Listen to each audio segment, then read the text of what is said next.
Boa tarde a todos. E boa tarde também àqueles que nos assistem pela TV Harmonia. Eu estava me lembrando, há muitos anos atrás, né? Muitos assim, uns 14 anos atrás. Eu trabalhava no Núcleo Interdisciplinar de Estudos sobre a Mulher, da Universidade Federal da Bahia. Eu trabalhava no setor de comunicação, era jornalista. E eu tinha a oportunidade, porque era um núcleo de estudo, né, de assistir às defesas de mestrado e de doutorado, né?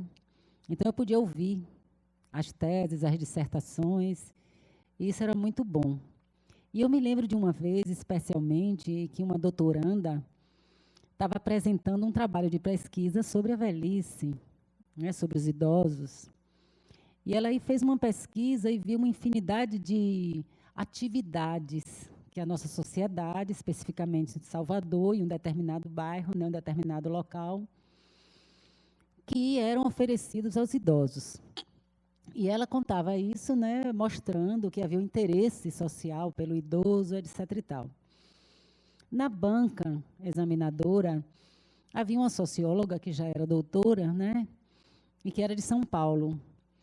E ela pesquisava exatamente a mesma área, por isso ela foi participar da banca. E quando a doutoranda terminou a apresentação, ela fez alguns questionamentos que eu achei muito pertinentes e muito interessantes. Porque ela questionou o seguinte: todas essas atividades que estão sendo oferecidas para os idosos que você apresentou, são atividades de brincadeira, que deveriam ser para crianças, ou então são atividades que levam os idosos a dançar músicas da juventude, né, dos adolescentes. Tinha até descer na boquinha da garrafa e os idosos lá fazendo as mesmas, né, os mesmos movimentos que os jovens. E aí a doutora perguntava: qual é o valor da velhice na nossa sociedade? Será que é isso? Será que depois que nós vivemos tanto e chegamos a determinada idade, temos que brincar como crianças ou temos que imitar os adolescentes? E aí ela dizia uma coisa importante: nas sociedades primitivas, a velhice tinha um espaço sagrado reservado. Havia um valor que a sociedade dava a essa fase da vida. E o valor era exatamente a sabedoria.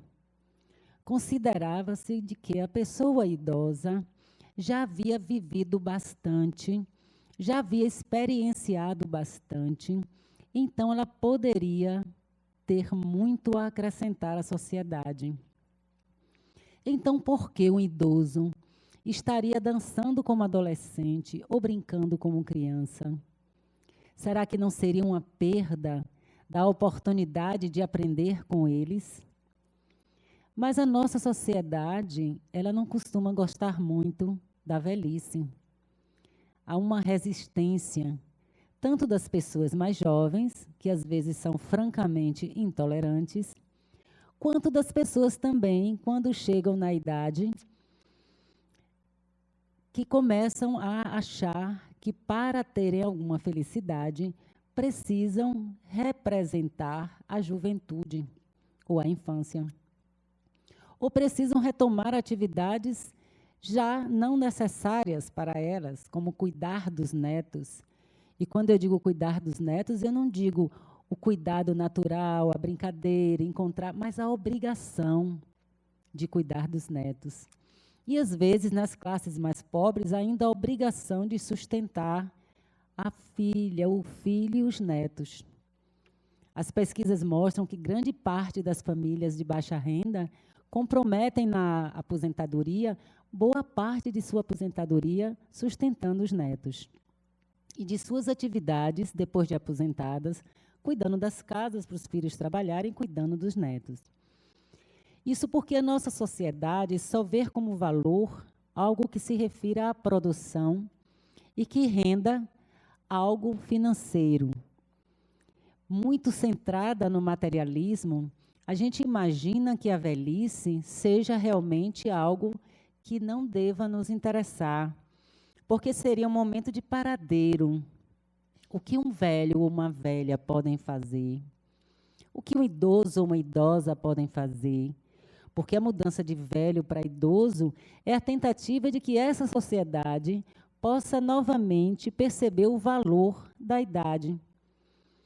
Mas às vezes não funciona, a gente só troca o nome para idoso, mas as pessoas continuam vendo da mesma forma. Lembro que uma certa feita eu estava numa fila, por sinal longa, aguardando para fazer um pagamento, e na minha frente tinha uma jovem que devia ter no máximo seus 22 anos. Ela era muito agitada, porque ela já estava na fila, olhando, se virando e se mexia, né, inquieta. E aí passa um senhor, idoso, e passa na frente. E esta menina fez um escândalo, mas um escândalo mesmo. Xingou o idoso todo. Ainda disse assim: estas misérias deviam ficar em casa, ao invés de atrapalhar a vida de quem trabalha. Para ela, o idoso passando na frente estava atrapalhando a vida dela, porque a vida dela é só se mexer, fazer muitas coisas ao mesmo tempo, e só pessoas na idade dela, na cabeça dela, podem fazer isso. E isso é tudo para ela. Eu não me aguentei, que às vezes realmente eu saio do sério, e virei para ela e disse: vem cá, você tem pai? E ela virou para mim e disse: tenho, e ele está fazendo o que deve, sentado dentro de casa, assistindo televisão. Aí uma senhora atrás de mim disse: é melhor a senhora não dizer mais nada. Eu concordei, porque era uma criatura sábia, né? Podia dali gerar uma grande discussão. Porque eu fiquei mobilizada de como uma pessoa pode ter tanta raiva de um outro ser somente porque está numa geração diferente. Como se ela não fosse envelhecer, não é? Como se as pessoas envelhecidas da família dela não merecessem mais o respeito e o carinho. Então, a nossa sociedade tenta fazer-nos acreditar que existe uma inutilidade na velhice. Mas os nossos primitivos pareciam mais sábios, porque na mesma velhice eles encontravam sabedoria. Mas a verdade é que uma civilização assim pressiona o indivíduo. E a gente se pergunta como é possível estar saudável se chegamos a essa idade e socialmente a maioria desconsidera a velhice. E nós vemos vários caminhos que as pessoas tomam, né? Algumas vão malhar sem parar. O objetivo é ficar mais jovem ou se manter mais jovem. E investem largo tempo nisso. Não que o exercício físico não seja necessário, temos responsabilidades com o nosso corpo, e não é só na idade, não é só na velhice que devemos cuidar dele, na juventude, na maturidade, a gente já devia estar fazendo exercícios também. Na vida adulta, a gente já deveria ter incorporado os exercícios à nossa vida. Mas, quando chega nessa idade, é mais do que manter um corpo sadio. É o desejo de não parecer velho. Porque os símbolos da sociedade moderna é saúde, beleza e dinheiro. E beleza, diga-se de passagem, de acordo com o olhar desta mesma sociedade tão materializada, tão desejosa de consumo, onde a vida humana, o desejo, o amor e o afeto terminam tendo preço. Então, este olhar faz com que a velhice não seja bela e que o velho, a velha, o idoso, a idosa não sejam belos. E isso funciona como uma carga pesada. E a gente se vira para dar conta dessa experiência dentro dessa sociedade. Então, esses exercícios excessivos, às vezes as pessoas deprimem, se angustiam, brigam, às vezes querem porque querem estar no mesmo ritmo das pessoas mais jovens, como se isso fosse possível. E, na verdade, não é. A gente pode sim cuidar do corpo, porque ninguém precisa envelhecer e ficar entrevado em cima de uma cadeira, não poder se levantar, não poder andar direito. A nossa sociedade, pelo menos no nível científico, ela cresceu, evoluiu, se desenvolveu, e a gente pode, através de um cuidado com a saúde, alimentação adequada, exercícios adequados, ter uma vida perfeitamente normal, em que a gente possa ser independente. Que isso é o que é o mais importante para ser mantido, a nossa independência. Poder caminhar, poder ir nos lugares que desejamos. Mas é claro que algumas coisas mudam profundamente. O nosso corpo físico não tem mais como ser o mesmo. Por mais que a gente faça, por mais que a gente recorra a plásticas, por mais que a gente passe o dia malhando, não vai ser a mesma coisa. Eu vi outro dia na televisão uma senhora de 75 anos de biquíni. Ela corria, era corredora, né? E tinha ganho, me parece, alguma medalha, alguma coisa. E o corpo dela, realmente, ela não tinha barriga nenhuma, não tinha gordura nenhuma, mas nunca que vai ser possível comparar com o corpo de uma jovem. É completamente diferente. A gente pode tentar se enganar, mas é completamente diferente. Então, isso às vezes causa no indivíduo uma aflição muito grande, que está relacionada exatamente com o fato de nós, enquanto civilização, nós, enquanto sociedade, não encontrarmos um valor para a velhice. É um nosso desafio encontrar um valor para que as pessoas possam, de fato, envelhecer. Porque nós estamos nos proibindo de envelhecer e estamos ficando doentes na velhice, às vezes, sem necessidade. Apenas porque precisamos atender expectativas que estão fora da natureza. Então, o corpo muda. Os hormônios, às vezes a gente precisa repor hormônios. Várias coisas acontecem no organismo que a gente não pode fazer muita coisa. A gente pode ir lidando com cada problema em cada etapa e continuar a nossa existência, mas não podemos impedir o envelhecimento do nosso corpo físico. Esse é algo que a gente precisa aceitar. Porque, inclusive, como dizia Jung, o que a gente não aceita, a gente não muda. A gente não pode pensar em transformar a nossa velhice em algo fantástico se a gente não aceitar primeiro que o nosso corpo é limitado, que o nosso corpo tem um prazo. E aí a gente tem que se perguntar, do que é que temos medo realmente? São dos esquecimentos da velhice, mas a gente já viu que jovens aí também andam se esquecendo. Não parece ser alguma coisa exatamente da velhice. E conhecemos velhos que têm ótima memória. Várias outras coisas que nós imaginarmos, nós vamos também encontrar em outras faixas etárias. Não são necessariamente específicos da velhice. Mas o tempo, por exemplo, muda. Sabemos que tudo é mais devagar a partir de certa idade. Se formos honestos conosco mesmos, nós veremos até que o mundo não nos interessa da mesma forma que interessava antes.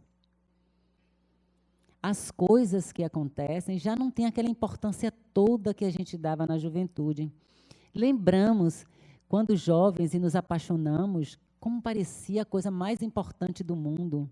As nossas brigas pareciam coisas tão cheias de significado e fantásticas e inusitadas. Hoje, nós olhamos para trás e sabemos que tudo isso nos dá vontade hoje de rir. Que as paixões passam, que as brigas passam. Uma hora até você se cansa de tanto brigar. Tudo vai passando em volta de nós e tudo vai recomeçando. As nossas paixões que ficaram para trás, a gente começa a vê-las acontecer nos nossos filhos, depois em nossos netos.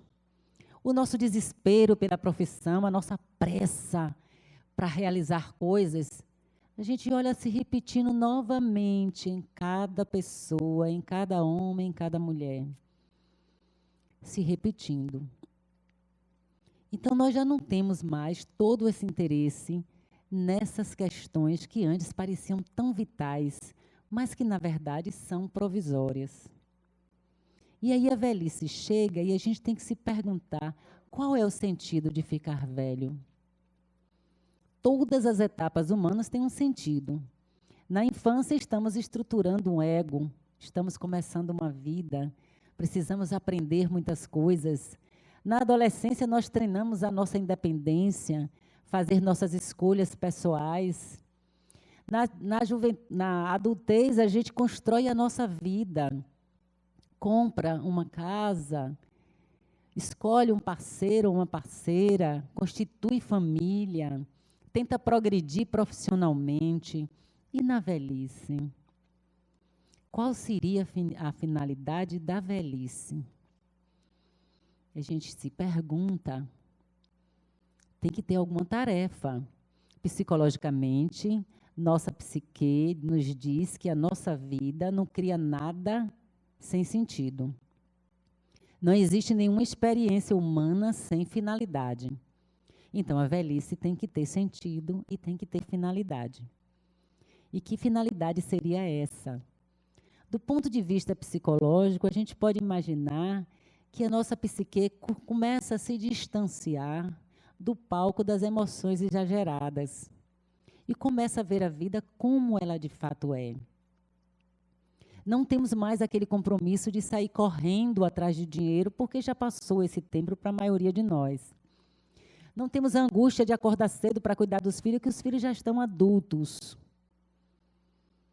Não temos que cumprir muitas coisas diante da sociedade, porque já criamos o nosso lugar de respeito.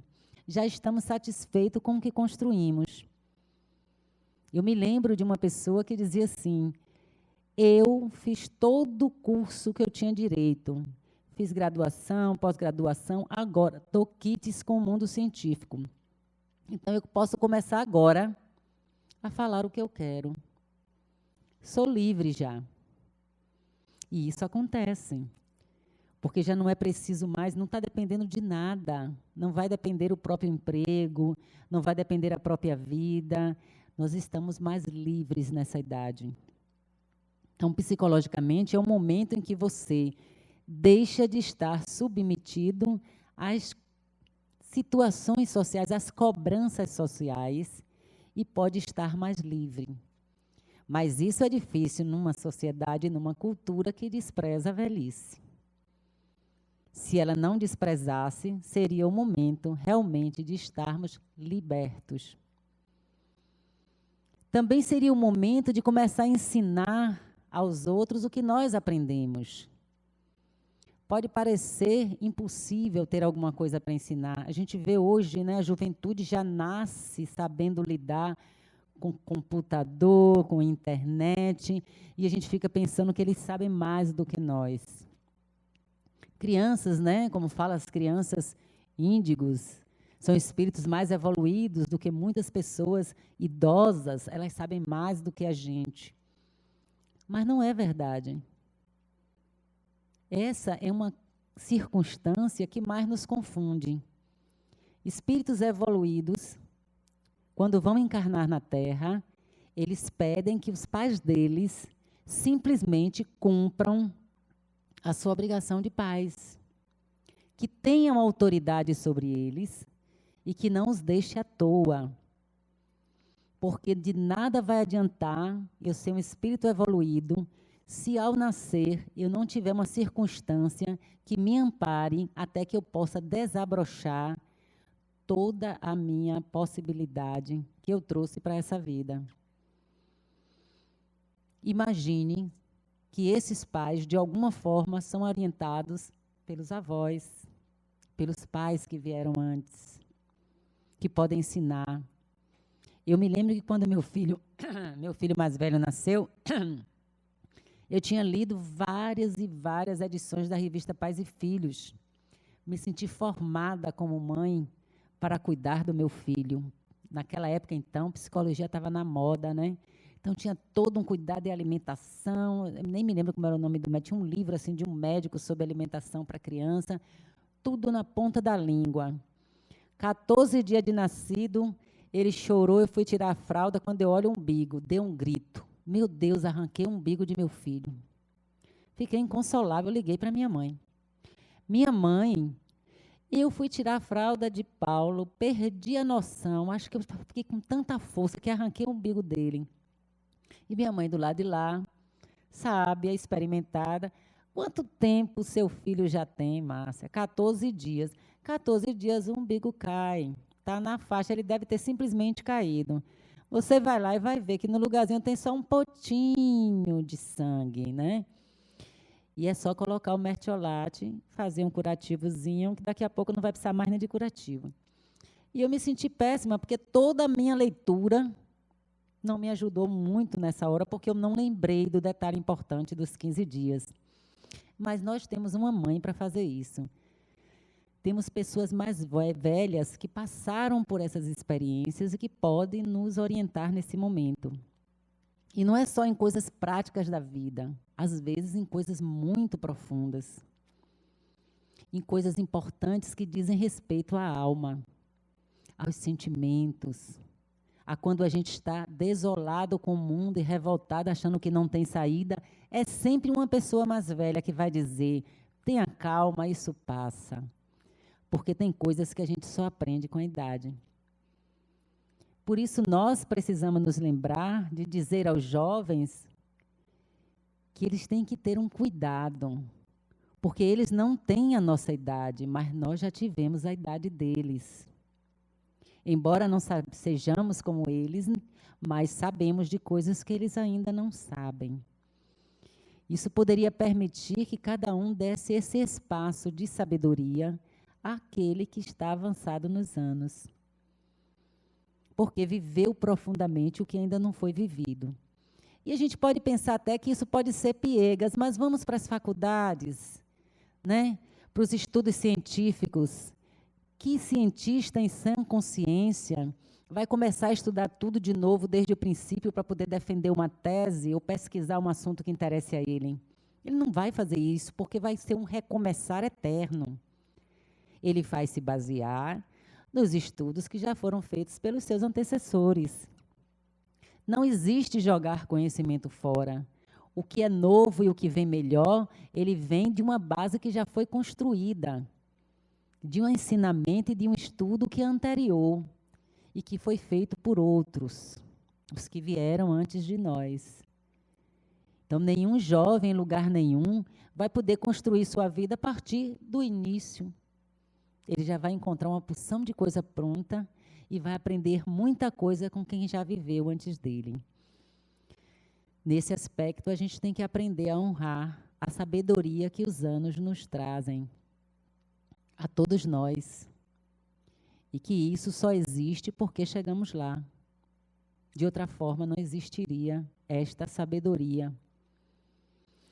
E se nós imaginarmos bem, nossa relação com a velhice, também meio desastrosa, está centrada em duas coisas importantes. Primeiro é o medo da morte. A gente quer se enganar quando tenta rejuvenescer. É porque a gente tem medo de morrer. E às vezes o idoso não quer pensar nessa possibilidade. Mas a gente sabe que quando é criança, vamos a poucos enterros. Mas na medida que vamos envelhecendo, cada vez mais temos informações de enterros para ir.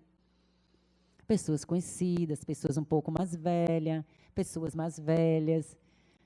da nossa faixa etária. E a gente vai ficando cada vez mais próximo do que a gente não quer pensar. Que essa experiência no corpo, ela é transitória, como o corpo é transitório. E como a gente não se permite pensar nessa transitoriedade humana, a gente também não pode desfrutar da imortalidade. Porque se existe uma transitoriedade em mim, se este meu corpo vai se acabar, e eu sei disso, existe algo em mim que observa esse fato. E este algo não é transitório. Porque se ele fosse transitório, ele não poderia observar a transitoriedade da existência material. Se existe algo que olha e vê e observa a velhice, o passar do tempo e a morte, esse algo tem que ser imortal, para estar observando, para não estar identificado com aquela experiência de tal forma que não perceba a sua imortalidade. Então, do ponto de vista do espírito, o que seria esta velhice? Do ponto de vista material, seria a oportunidade de checar os aprendizados, de olhar tudo o que foi feito e de ensinar ao outro o que aprendemos. E do ponto de vista espiritual, porque também a espiritualidade diz que tudo tem que ter sentido na vida humana. A encarnação não é arbitrária. Ela não acontece porque foi um acaso do destino, eu apareci aqui e acabou-se. Ela é planejada. Ela é um processo evolutivo que começa lá atrás, há até que o espírito se individualiza, até que o princípio inteligente se individualiza e se torna espírito. Então, ela não acontece por acaso. Ela tem um planejamento. E nós, quando encarnamos, nós nos envolvemos de tal forma nessa realidade transitória da matéria que termina sendo para a gente a única realidade. Mas, na verdade, a nossa verdadeira realidade é espiritual. O nosso mundo original não é o planeta Terra, é o mundo espiritual. Então, do ponto de vista espiritual, daquele espírito que se vê como imortal, ele olha para a velhice e sabe que é tempo de se preparar para voltar para casa.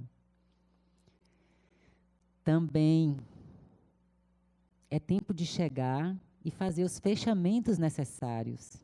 Jung dizia que o ser humano é resistente. Ele está na infância, não quer crescer. Ele chega na adultez, não quer envelhecer. Ele está sempre resistindo e perdendo tempo. Ele não se entrega ao processo. Então, a velhice também é tempo de retomar os nossos órgãos espirituais. André Luiz, quando desencarna em nosso lar, ele conta que a grande dificuldade dele foi não ter desenvolvido órgãos espirituais. Ou seja, não ter tido a consciência de que era espírito enquanto estava no corpo. E não ter desenvolvido qualidades que o ajudaria depois que o corpo passasse. Porque o corpo vai passar, mas o espírito vai continuar. Então, também pode ser um tempo, e deve ser um tempo, em que a gente se prepara para voltar para a nossa verdadeira casa. E como é isso? Deitando, esperando a morte chegar? De jeito nenhum. A vida é importantíssima para o espírito. É tão importante que nós precisamos reencarnar. Sem as reencarnações, nós não vamos a lugar nenhum. Agora, da mesma forma que a reencarnação é importante, a desencarnação também é. Os espíritos dizem que nós passamos por choques biológicos que preparam o nosso crescimento e o nosso amadurecimento, tanto no nascer quanto no desencarnar, que são a mesma coisa, é o mesmo processo. Talvez o encarnar seja mais difícil do que o desencarnar. Porque encarnando nós estamos chegando num mundo que, na verdade, não é nosso verdadeiro mundo. E desencarnando nós estamos retornando para o mundo real. Então, como seria este fechamento do ponto de vista espiritual? Seria também um balanço, mas um balanço que não está encerrando uma vida. Está olhando o que eu ainda não fiz e que eu sinto que preciso fazer. O que eu ainda não aprendi e que preciso aprender. A vida é movimento, então a gente precisa se envolver a tal ponto de perceber o que nos falta alcançar e planejar alcançar. Nós precisamos nos envolver de tal forma que, a ponto de compreender que nosso espírito precisa continuar. Se eu ainda estou viva, esse espírito precisa continuar vivendo proveitosamente, agindo proveitosamente. Então, a gente pode fazer um álbum específico para a gente, da nossa intimidade, porque também é tempo de se voltar para si, porque é lá onde a gente encontra Deus. Se o mundo nos distraiu tanto que esquecemos do divino em nossas vidas, que esquecemos do espiritual, a velhice é o momento exato para que a gente retome essa perspectiva, para que a gente retome essa necessidade desse encontro. E a gente pode fazer o nosso álbum com todas as fotos de coisas importantes que passamos na vida, das soluções que demos, das experiências boas, das experiências ruins, lembrar como nos comportamos, como resolvemos a nossa vida, como fomos capazes de chegar até aqui, porque não foi fácil. Nossos erros devem ter tido muitos erros, mas também teve muitos acertos. Tem uma fala hindu, se eu não me engano, em que o aluno chega para o mestre e pergunta: mestre, como é que eu me ilumino? E o mestre diz: fazendo bem.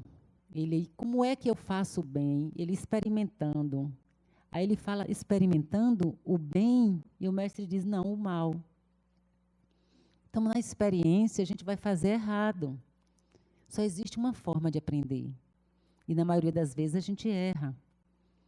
Então, o tempo da velhice é o tempo de olhar esses erros. Não com raiva, não com ressentimento, não achando que deveria ter feito de outra forma. Não deveria, porque não poderia. Hoje é fácil a gente olhar para a nossa vida e saber que teríamos agido de outra forma. Mas a gente só tem essa visão agora, depois que erramos lá atrás, que fizemos várias etapas. Então, a gente precisa compreender que é um processo. Não é algo pronto e acabado.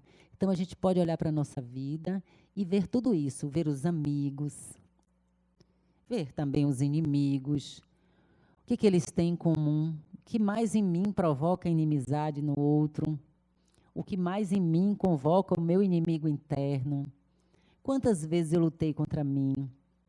E depois faz a segunda parte.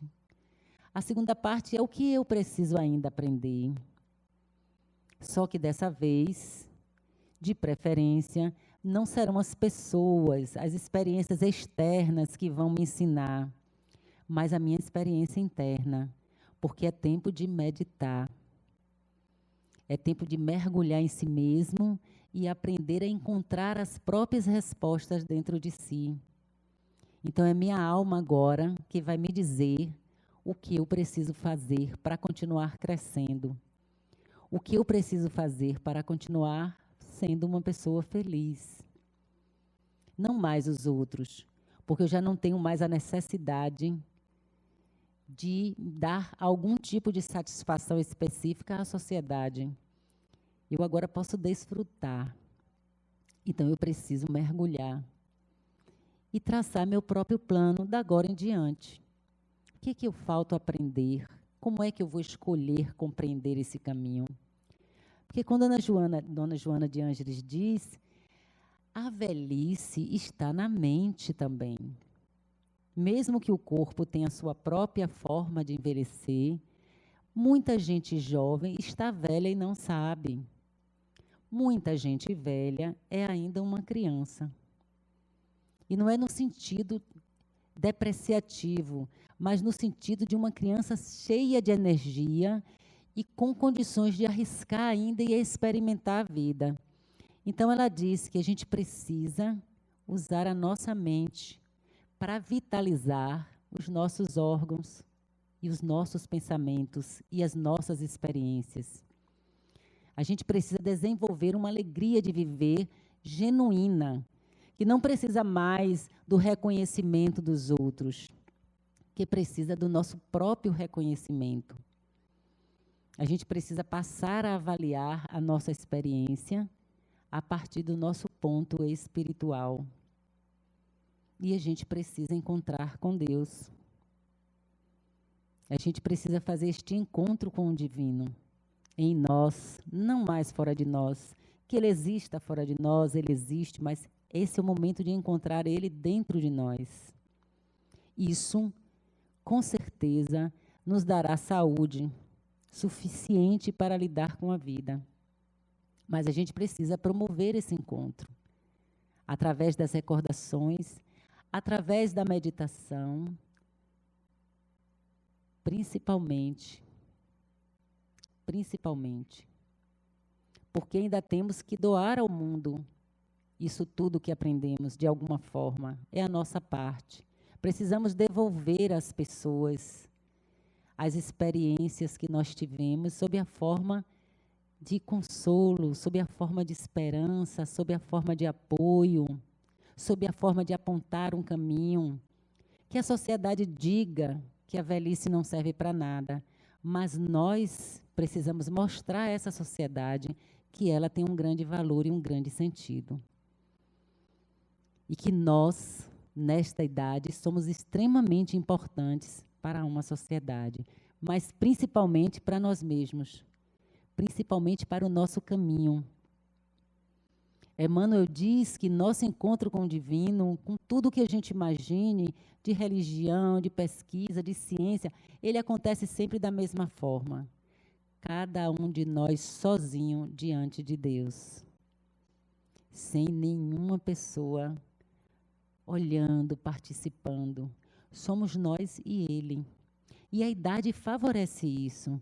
Aquele mesmo organismo que a gente olha e acha que está sendo diminuído de qualidade, enfraquecido, na medida em que esse corpo vai se enfraquecendo, o espírito vai se fortalecendo e vai nos permitindo entrar em contato com dimensões outras, com o nosso sentido espiritual e com dimensões espirituais. Nós sabemos que as pessoas bem idosas, quando estão próximas de desencarnar, elas começam a ver parentes desencarnados. A maioria de nós conhece essas histórias. Porque a visão já não está totalmente concentrada no órgão físico da visão. A gente já começa a ver como espírito. E também porque o amor de família permanece. Os papéis pode ser que não, mas o amor familiar ele permanece. E quando a gente desencarna, sempre quem vem nos amparar é algum parente. Na imensa maioria dos casos, é algum parente. Então, se nós desenvolvermos a nossas qualidades espirituais, estaríamos podendo participar também deste outro mundo fantástico e o mundo real para nós. E poderemos também trazer para os outros que ainda estão distantes, para aqueles que se confundem ainda na matéria, para aqueles que não entendem que a sua identidade básica é espiritual, para aqueles que acham que tudo o que acontece aqui é só isso, é isso ou a morte. Nós precisamos dar uma resposta. Então, se nós começamos a ver do ponto de vista do Espírito essa passagem, nós vemos que temos uma grande tarefa. A importância dela para nós e para a sociedade. Quando o Espírito reencarna, ele tem a missão de progredir e a missão de ajudar a sociedade onde ele mora a progredir também. Nós podemos fazer essas duas coisas na velhice. Também se aprendermos a contemplar. Contemplar a vida. Contemplar como esta vida funciona. Observar que todo caminho tem um fio condutor, que ninguém está à toa nem abandonado. E que cada um chega exatamente aonde tem para chegar. Contemplar Deus e percebê-lo dentro de nós, criando a nossa alegria de viver, o nosso estímulo, o nosso amor pelo outro e por nós mesmos, sustentando a nossa autoestima. E aí, com o tempo, cada um de nós fazendo isso no nosso momento, os que já estão nessa fase, os que vão chegar nessa fase, nós estaremos contribuindo para uma sociedade melhor. E aí a gente pode, desde já, começar a agradecer. Agradecer o passado, agradecer o presente, agradecer o futuro. Porque no final a vida foi sempre uma grande dádiva. E se a gente soube aproveitar, pelo menos no final dela, teremos um grande ganho. E esse ganho, com certeza, se transforma em paz, equilíbrio e harmonia em nossas vidas. E também é a paz e harmonia que nós podemos oferecer aos outros. Que Jesus nos abençoe sempre, que sempre desperte em nós a nossa condição espiritual. Boa noite a todos e obrigada.